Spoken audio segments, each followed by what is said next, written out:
السلام علیکم viewers, welcome back to my channel novels by Misha Khan. امید کرتی ہوں آپ سب ٹھیک ہوں گے، خیر و خیریت سے ہوں گے۔ جی تو پیش ہے ہجر جانا کی ایپیسوڈ 22۔ ہوپ سو کہ آپ لوگوں کو پسند آئے۔ اگر ابھی تک آپ لوگوں نے میرا چینل سبسکرائب نہیں کیا تو پلیز میرے چینل کو سبسکرائب کریں، بیل آئیکن کو پریس کریں تاکہ آپ لوگوں کو ڈیلی ایپیسوڈ ملتی رہے۔ چلیں پھر سٹارٹ کرتے ہیں۔ ہجر جانا، تحریر میشا خان، ایپیسوڈ 22۔ تو مجھے بھی بتائیں میں کون ہوں؟ حور ریحان خان سے اپنے بازو چھڑاتی ہزیاتی انداز میں چیخی تھی۔ خان حویلی کے داخلی دروازے میں کھڑے آسیہ بیگم اور شاہ نواز خان کو ایسا لگ رہا تھا جیسے حویلی کی چھت ان پر آ گری ہو۔ حور کے منہ سے خود کے لیے ناجائز لفظ سن کر شاہ نواز خان کو ایسا محسوس ہوا تھا جیسے کسی نے بہت بے دردی سے ان کے دل میں چھریاں چلائی ہوں، جبکہ آسیہ بیگم اپنے منہ پر ہاتھ رکھ کر اپنی ہچکیاں دبا رہی تھی۔ تم میری بیٹی ہو حور، تمہاری رگوں میں میرا خون ہے، شاہ نواز خان نے خود پر سے ضبط کھوتے بلند آواز میں کہا تھا۔ شاہ نواز خان کے الفاظ تھے یا پگھلا ہوا سیسا جو حور کو اپنے کانوں میں گھلتا محسوس ہوا تھا۔ حور کے علاوہ روحا، زویا، ہالے، زائم، حمدان اور شاہیان خان جو کہ ابھی آیا تھا اس پر بھی حیرتوں کے پہاڑ ٹوٹے تھے۔ ان کی کیفیت بھی حور سے کچھ مختلف نہیں تھی، انہیں بھی سمجھ نہیں آ رہا تھا کہ ہو کیا رہا ہے۔ ماموں جان پلیز مجھ پر ترس نہ کھائیں، بچپن سے ہی میں آپ سب کی بیٹی تھی، لیکن اب مجھے جاننا ہے کہ میں اصل میں کس کی بیٹی ہوں، حور نے روتے التجائی انداز میں کہا تھا۔ حور کے الفاظوں پر شاہ نواز خان کے قدم لڑکھڑائے تھے، ان کا دل کر رہا تھا کہ اپنی پسٹل سے اپنی ہی جان لے لیں۔ یہ ان کا ہی فیصلہ تھا جس کا نتیجہ ان کے سامنے تھا۔ یہ سچ کہہ رہے ہیں حور، تم شاہ نواز خان کی بیٹی ہو، گل بانو نے آگے بڑھتے بھرائی آواز میں کہا تھا۔ آغا جان یہ سب دیکھتے گرنے کے انداز میں کاؤچ پر بیٹھے تھے۔ امائرا بھی اپنی آنکھیں پھیلائے حور کو دیکھ رہی تھی۔ آپ جھوٹ بول رہی ہیں، آپ سب جھوٹ بول رہے ہیں، حور نے ہزیاتی انداز میں چیختے اپنے بال جکڑے کہا تھا۔ اسے اپنا سر گھومتا محسوس ہو رہا تھا۔ مجھے معاف کر دو بیٹا، لیکن میں مجبور تھا۔ اس وقت سچویشن ہی ایسی تھی کہ مجھے یہ فیصلہ لینا پڑا، مجھے اپنے جگر کے ٹکڑے کو خود سے دور کرنا پڑا، شاہ نواز خان نے اپنی کانپتی آواز میں کہا تھا۔ ان کی آنکھیں آنسوؤں سے بھر چکی تھیں، لیکن وہ خود پر ضبط کیے حور کی طرف دیکھ رہے تھے۔ بابا جان یہ جھوٹ بول رہے ہیں نا؟ حور نے واصف خان تک پہنچتے ان کے ہاتھ پکڑ کر بڑھائی آواز میں پوچھا تھا۔ واصف خان نے حور کو اپنے سینے سے لگایا تھا۔ حور ان کے سینے سے لگتے ہی پھوٹ پھوٹ کر رونے لگی تھی۔ حور کی حالت دیکھ کر ہالے، روحا اور زویا کے رونے میں بھی اضافہ ہوا تھا۔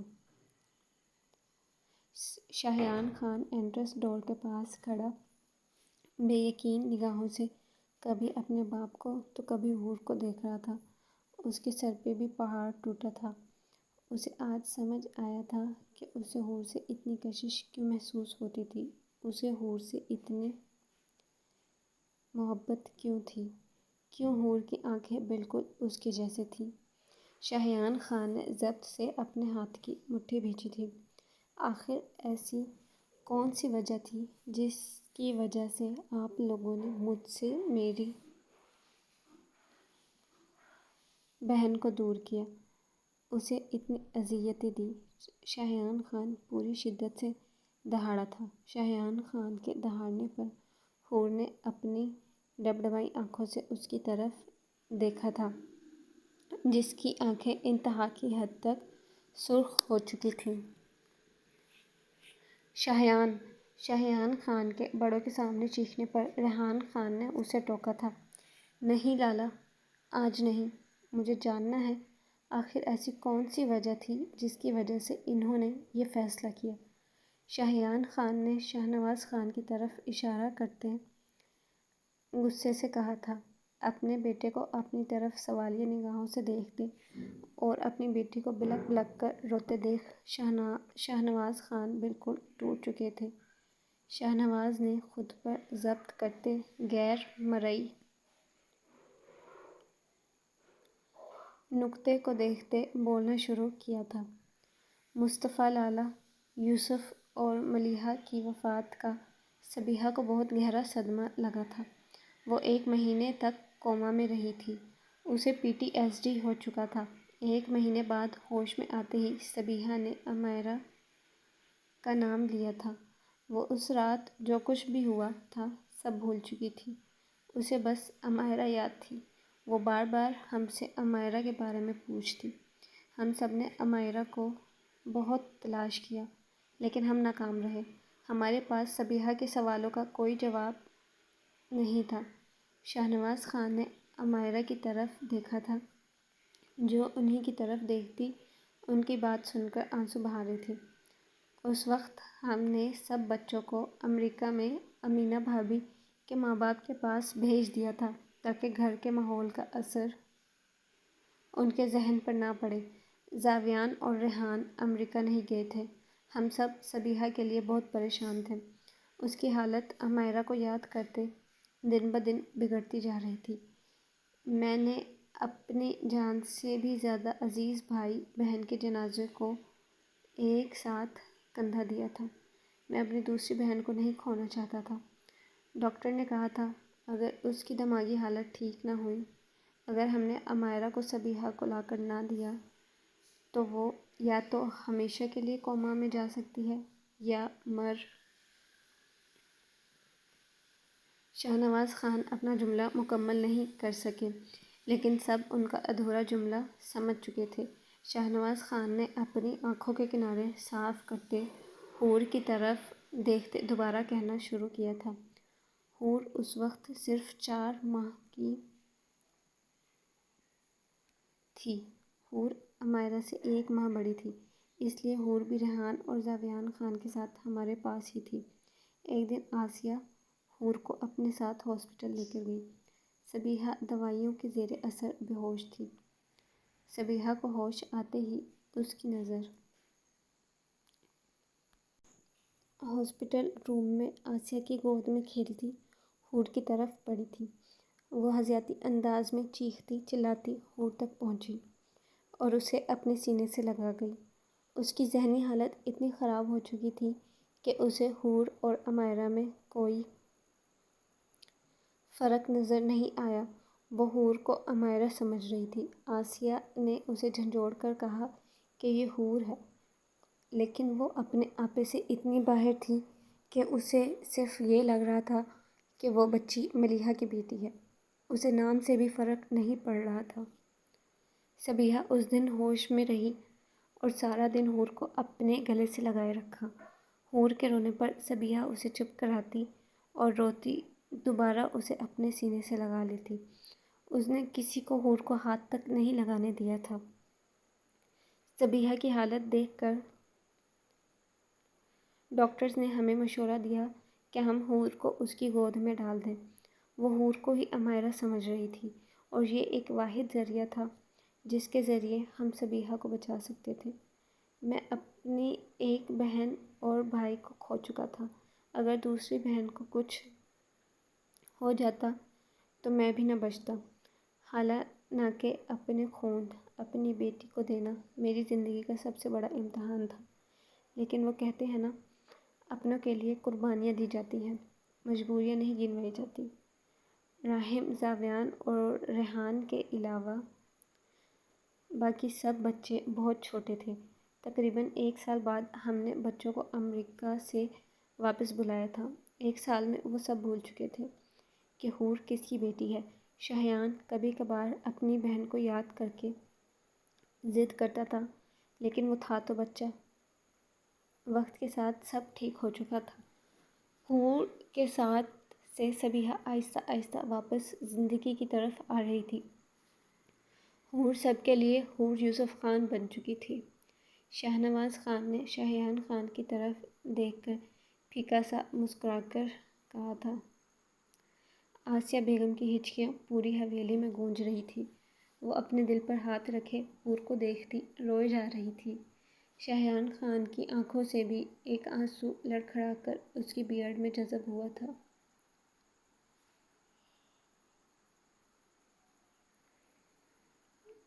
حور کو ہچکیوں سے روتا دیکھ امیرہ کی آنکھوں سے بھی آنسو بہہ رہے تھے۔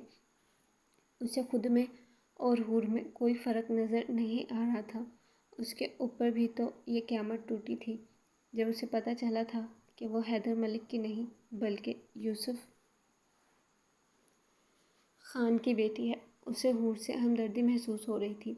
شاہنواز خان کی بات پوری ہونے پر حور کی ہچکیوں میں اضافہ ہوا تھا۔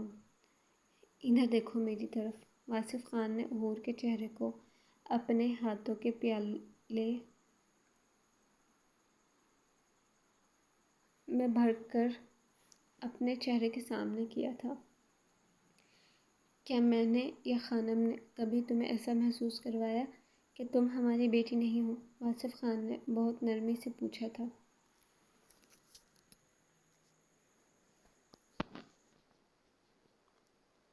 نہیں نہیں، حور نے نفی میں سر ہلا کر ہچکی لیتے کہا تھا۔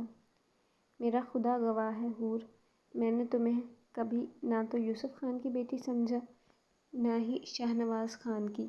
میرے لیے تم میری بیٹی تھی اور ہمیشہ رہو گی۔ میں مانتا ہوں ہم نے تمہارے ساتھ غلط کیا، ہمیں تمہیں بتا دینا چاہیے تھا، لیکن مجھے ڈر تھا کہیں تم مجھ سے ناراض نہ ہو جاؤ، اس لیے میں نے ہی شاہنواز خان کو سچائی بتانے سے روکا تھا۔ واصف خان نے حور کے ماتھے کو پیار سے چوم کر کہا تھا۔ ان کے لہجے میں شرمندگی کا عنصر واضح تھا۔ مجھے آپ سے کوئی گلہ نہیں ہے بابا جان، آپ نے مجھے ہمیشہ ایک بیٹی کی طرح رکھا، لیکن جب بھی مورے اور بابا یوسف اور ملیحہ کا ذکر ہوتا تھا تو میرا دل خون کے آنسو روتا تھا۔ مجھے آج تک کسی نے بھی بابا اور مورے کو دیکھنے تک نہیں دیا تھا۔ میں نے انہیں ایک دو دفعہ چھپ چھپ کر تصویروں میں دیکھا تھا۔ مجھے برا فیل ہوتا تھا۔ آج تک میری کوئی نماز ایسی نہیں گزری جس میں میں نے یہ دعا نہ مانگی ہو کہ کوئی میری طرح منحوس اور بدقسمت نہ ہو۔ حالانکہ مجھے دعا یہ مانگنی چاہیے تھی کہ کسی کو بھی اتنے پتھر دل ماں باپ نہ ملے۔ جب بھی صبیحہ مورے کی طبیعت خراب ہوتی تھی مجھے اپنا آپ قصوروار لگتا تھا۔ مجھے لگتا تھا میں منحوس ہوں، اس لیے میرے پیدا ہوتے ہی میرے ماں باپ مر گئے اور صبیحہ مورے کی ایسی حالت ہے۔ میرا دل کرتا تھا میں خودکشی کر لوں۔ مجھ سے مورے کی حالت برداشت نہیں ہوتی تھی۔ کالج میں یا باہر جب میرے نام کے ساتھ یوسف خان آتا تھا تو لوگ مجھے ترس بھری نگاہوں سے دیکھتے تھے۔ پتہ ہے کتنا مشکل تھا لوگوں کی نگاہوں کو برداشت کرنا۔ بابا جان کہہ دیں ان سے میں نہیں مانتی کہ میں ان کی بیٹی ہوں۔ میں یوسف خان کے بعد آپ کی بیٹی تھی اور آپ کی ہی رہوں گی۔ حور نے اپنے آنسو صاف کرتے شاہنواز خان کی طرف اشارہ کرتے اٹل لہجے میں کہا تھا۔ حور کے الفاظوں کو سن کر آسیہ بیگم اپنے قدموں پر کھڑی نہ رہ سکی اور گرنے کے انداز میں زمین پر گھٹنوں کے بل بیٹھ گئی۔ گل بانو ان کے ساتھ زمین پر بیٹھتی انہیں اپنے ساتھ لگا گئی۔ انہیں بھی حور سے اتنی بے حسی کی توقع نہیں تھی۔ شاہنواز خان کا دل ہزار ٹکڑوں میں تقسیم ہوا تھا۔ ان کے جسم پر ہلکی ہلکی کپکپاہٹ طاری ہو چکی تھی۔ حور کے الفاظ سیدھا ان کے دل پر لگے تھے۔ انہیں وہی درد دوبارہ محسوس ہوا تھا جو درد انہوں نے 20 سال پہلے اپنے بہن بھائی کے بچھڑنے اور اپنی اولاد کو خود سے جدا کرنے پر برداشت کیا تھا۔ حور کے الفاظوں نے سب کو حیران کیا تھا۔ چھوٹی سی ہمیشہ کھلکھلانے والی حور اتنی بڑی بڑی باتیں بھی کہہ سکتی ہے، کسی کو امید نہیں تھی۔ بس بہت کر لی تم نے بکواس، اب اگر ایک لفظ بھی اور کہا تو میں بنا کسی کا لحاظ کیے تمہارے گال سرخ کر دوں گا، سمجھی تم؟ ریحان خان حور کو ایک جھٹکے میں واصف خان کے حصار سے نکال کر اپنے مقابل کرتا بلند آواز میں دہاڑا تھا۔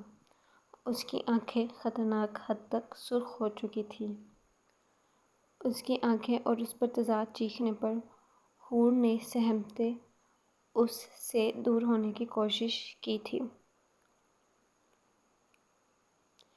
ریحان حور کو سہمتا دیکھ شاہنواز خان نے ریحان خان کو روکنا چاہا تھا۔ نہیں چاچو جان، آج مجھے چپ نہیں کریں گے۔ اسے بھی تو پتہ چلنا چاہیے کہ یہ اکیلی نہیں ہے جس نے اذیتیں برداشت کی ہیں۔ ریحان خان نے شاہنواز خان کی طرف دیکھتے کہا اور دوبارہ اپنا رخ حور کی طرف کیا تھا، جو اسے دیکھتی ہچکیوں سے رو رہی تھی۔ کیا لگتا ہے حور خان کہ صرف تم نے ہی اذیت دیکھی ہے؟ غور سے دیکھو سب کو، ان سب نے اپنوں کو کھویا ہے، سمجھی تم؟ دیکھو اپنے ماں باپ کی طرف کتنے ٹوٹے ہوئے ہیں وہ۔ اگر تم نے لوگوں کی نگاہیں برداشت کی ہیں تو انہوں نے بھی اپنی نظروں کے سامنے اپنی اولاد کو ماں باپ کے لیے ترستے دیکھا ہے۔ کبھی سوچا ہے جب تم چچی جان کے سامنے خود کو منحوس کہتی ملیحہ پھپھو جان کے لیے روتی تھی تو ان کے دل پر کیا گزرتی ہوگی؟ ذرا سوچ کے دیکھو، جب تم چچا جان کے سامنے کسی اور کو بابا کہتی تھی تو انہوں نے کیسے برداشت کیا ہوگا؟ کوئی ایسی رات نہیں گزری جس رات چچی جان تمہارے لیے نہ روئی ہو، کوئی ایسا دن نہیں گزرا جس دن میں نے چچا جان کی آنکھوں میں تمہارے لیے تڑپ نہ دیکھی ہو۔ لیکن تمہیں ان کی اذیت دکھائی نہیں دے گی، تمہیں صرف اپنے دکھوں کا رونا ہے۔ تم سوچ بھی نہیں سکتی کہ چچا جان کی تکلیف کبھی نہیں سمجھ سکتی۔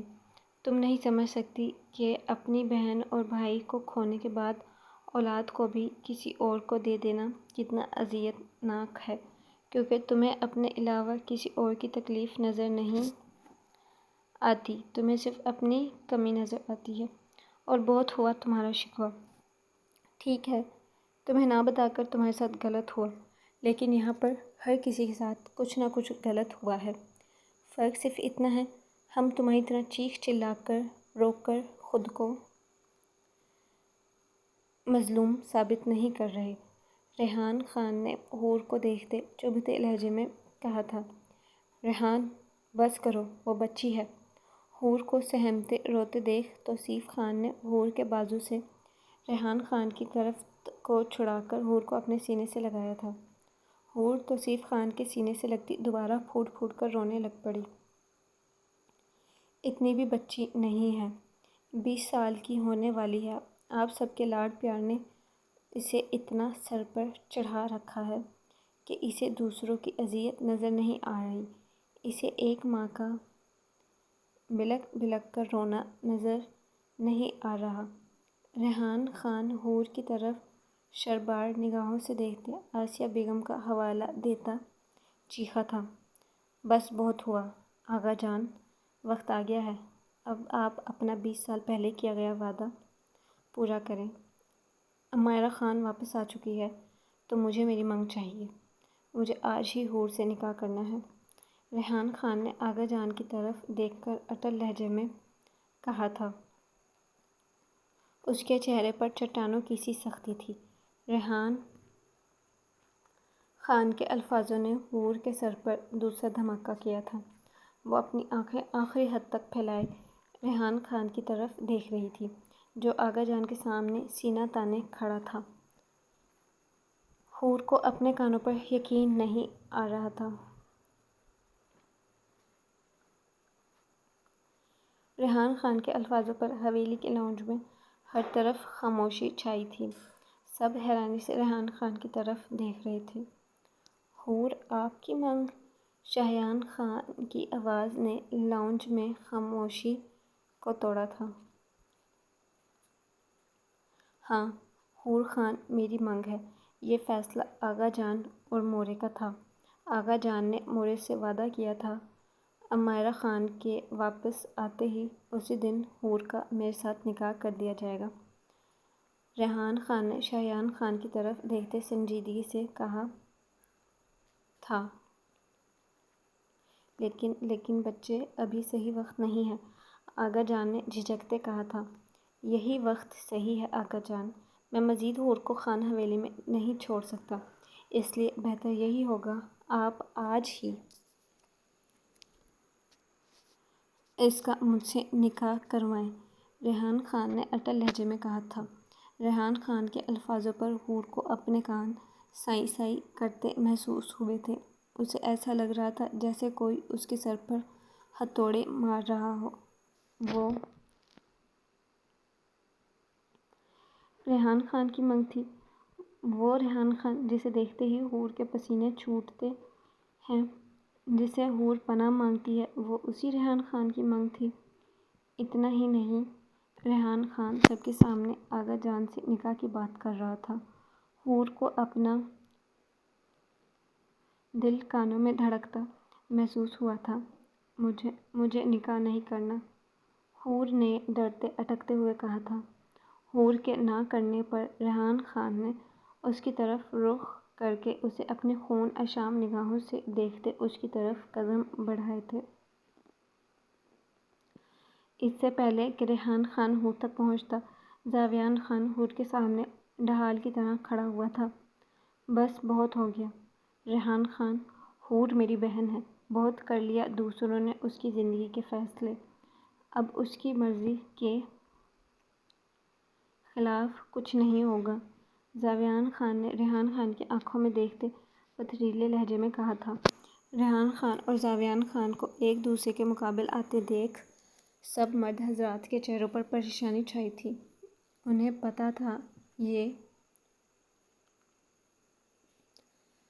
دونوں ایک دوسرے سے بڑھ کر ضدی ہیں اور ایک دوسرے سے ضد کے چکر میں کچھ الٹا سیدھا نہ کر دیں، یہی سوچ کر واصف خان اور شاہ نواز خان کے دل دھڑکے تھے۔ وہ مانگ ہے میری، ریحان خان نے دانت پیستے کہا تھا۔ وہ بہن ہے میری، زاویان خان نے بھی اسی کے انداز میں جواب دیا تھا۔ بس کرو تم دونوں، ابھی بڑے زندہ ہیں فیصلے کرنے کے لیے، اور تم دونوں اپنا یہ جنگ کا میدان حویلی سے باہر ہی رکھا کرو، واصف خان نے ریحان خان اور زاویان خان کی طرف دیکھتے چبھتے لہجے میں کہا تھا۔ وہ دونوں واصف خان کی جھڑک کا اثر لیے بغیر ایک دوسرے کو گھور رہے تھے۔ امائرا خان نے زاویان خان کی طرف دیکھا جو ریحان خان کو اپنی خون اشام نگاہوں سے گھور رہا تھا۔ زاویان خان کو دیکھ کر امائرا کے جسم نے جھرجھری لی تھی۔ واصف خان ان دونوں سرفرے خانزادوں کو نظر انداز کرتے حور کی طرف بڑھے تھے، جو توصیف خان کے سینے میں چہرہ چھپائے رو رہی تھی۔ شاہیان خان بھی اپنے قدم اٹھاتا حور تک پہنچا تھا۔ اپنے بابا پر بھروسہ ہے، واصف خان نے حور کا چہرہ توصیف خان کے سینے سے نکال کر اپنے مقابل کرتے بہت پیار اور نرمی سے پوچھا تھا۔ خود سے بھی زیادہ، حور نے اپنی بھرائی آواز میں جھٹ سے کہا تھا۔ بس پھر رونے کی بالکل ضرورت نہیں ہے میری گڑیا کو، میں ہوں نا، میرے ہوتے ہوئے تمہارے ساتھ کچھ غلط نہیں ہوگا، یہ میرا وعدہ ہے، واصف خان نے حور کے ماتھے کو پیار سے چوم کر کہا تھا۔ حور واصف خان کی طرف دیکھ کر سر ہاں میں ہلا گئی۔ اب مجھے بتاؤ انکار کی وجہ کیا ہے؟ واصف خان نے حور کے آنسو صاف کرتے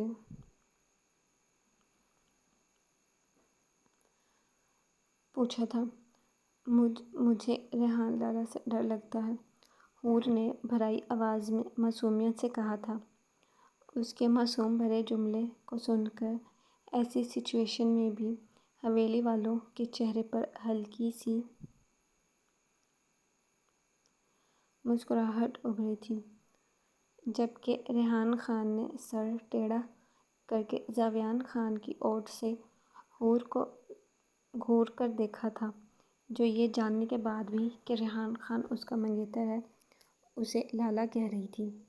میری جان فکر نہ کرو، اگر اس الو کے پٹھے نے کچھ کہا تو میں سب کے سامنے اس کی اچھی خاصی کلاس لگاؤں گا۔ تمہیں بالکل بھی اس سے ڈرنے کی ضرورت نہیں ہے، تم میری بہادر بیٹی ہو۔ واصف خان نے حور کو سائیڈ سے اپنے سینے سے لگاتے ریحان خان کو گھورتے ہوئے کہا تھا۔ ریحان خان نے ان کے انداز پر تعصب سے سر جھٹکا تھا۔ السلام علیکم میرے پیارے ریڈرز، ایپیسوڈ کیسی لگی کمنٹس میں ضرور بتائیے گا، اور کیا لگتا ہے حور اور ریحان خان کا نکاح ہو جائے گا؟ اس بارے میں بھی اپنی رائے ضرور دیجیے گا، اور پلیز میرے چینل کو سبسکرائب کریں، میری ویڈیوز کو لائک اور شیئر لازمی کیا کریں۔